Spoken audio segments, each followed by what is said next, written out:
Welcome back to the channel, T Hill times 2. In this video, I want to talk about some of the shenanigans stuff that I saw on YouTube. It was very comical and very entertaining, but at the same time, we have to understand what we're getting into when we come into trucking. On this napkin, you're either 1099 or W-2. But T Hill, the G League is blue. That's right, because red and green equals blue. So if you're doing 1099, you're going to pay taxes. If you're doing W-2, you're going to pay taxes. If you live in America, over here in the USA, no matter what you do, you gotta pay taxes. The reason why I talk about this is because the Fair Labor Standards Act is an act that governs minimum wage for some jobs. Truck driving is not one of them. You're an exempt. And that means truck drivers can get paid however the trucking company wants to pay them.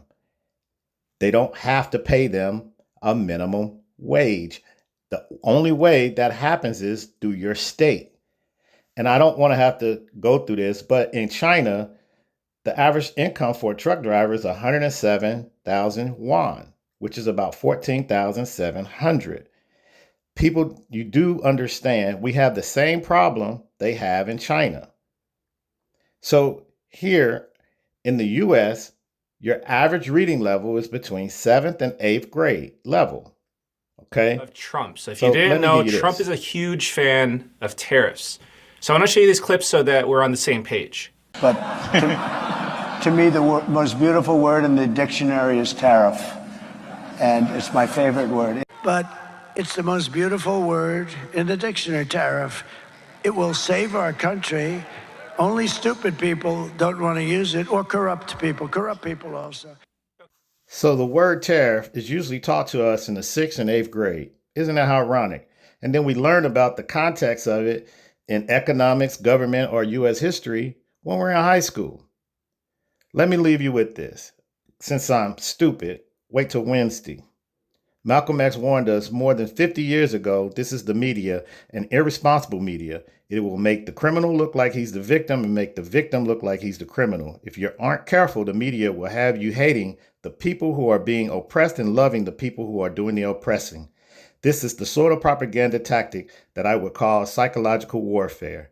Let's go to work, y'all. Let's go.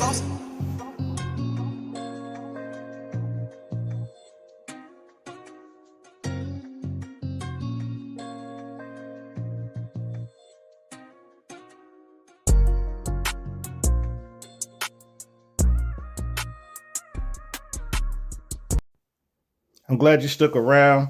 This is the website, motorcarrierhq.com. In here, you have to calculate your cost per mile. Bear in mind, if you put wrong information in a computer, the wrong information comes out. So whatever you put in wrong, then when you look for the answer, the wrong answer is going to come out.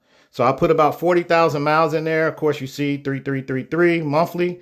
5.5 miles per gallon for the truck. The price of the gallon of fuel for me is $4. I pay myself 66 cents a mile. I put my insurance in there, $1,400. My monthly tractor payment is $1,000. I put that in there even though I don't have a truck payment. If I was to have a truck payment and buy a new truck, I will put that in there. You put the rest of this information in here and you hit calculate, it's going to give you what your cost per mile is. And you need this to combat what a broker does to you when he tells you, oh, it's $2.15 a mile. If you know that it's $2.15 per mile, and obviously you got to do the math on that, then and you can't honestly look at your cost per mile. Like mine is 280, I would be losing because 215 is less than 280. So that wouldn't be a good load. I wouldn't even take that load. Comment, like, subscribe.